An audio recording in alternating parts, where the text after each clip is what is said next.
નમસ્તે, હું સ્વીટી અશ્વિનભાઈ લીંબાણી શ્રી માતૃજય કન્યા વિદ્યાલયના ધોરણ 9માં અભ્યાસ કરું છું. મેં SSIP 2.0 અંતર્ગત આ પ્રોજેક્ટ બનાવેલ છે. મારા પ્રોજેક્ટનું નામ છે સોલર અમ્બ્રેલા ફોર હેલ્થ. મને માર્ગદર્શન પૂરું પાડનાર શિક્ષક શ્રી અશ્વિનભાઈ પ્રજાપતિ. ગ્લોબલ વોર્મિંગના કારણે વધતી જતી ગરમીમાં સતત તડકામાં કામ કરવું ખૂબ મુશ્કેલ બને છે અને આપણી આસપાસમાં કેટલાય લોકો આ વધતી જતી ગરમીમાં તડકામાં કામ કરે છે, જેવા કે પોલીસ કર્મચારીઓ, સફાઈ કામદાર, મજૂરો, ખેડૂતો વગેરે.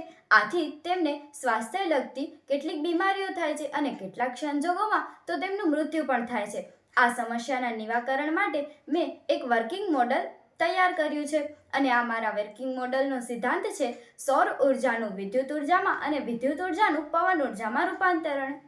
સીધા તડકાની અસરથી વ્યક્તિને આરોગ્યલક્ષી બીમારીઓ જેવી કે માથાનો દુખાવો, રુધિર દબાણ માટે આ ઉપયોગી છે. રુધિર દબાણ વધવું કે અન્ય આરોગ્યલક્ષી પ્રશ્નોમાં આ મોડલ ખૂબ જ ઉપયોગી બને છે. આ મોડલ ખૂબ જ કોમ્પેક્ટ હોવાથી તેને સરળતાથી એક જગ્યાએથી બીજી જગ્યાએ લઈ જઈ શકાય છે. ઇકો ફ્રેન્ડલી ઇનોવેશનની સાથે સાથે આ મોડેલમાં બેટરી સ્ટોરેજની પણ જરૂર નથી અને આનો સારાંશ છે રિન્યુએબલ એનર્જી ટુ હેલ્થ. અસ્તુ.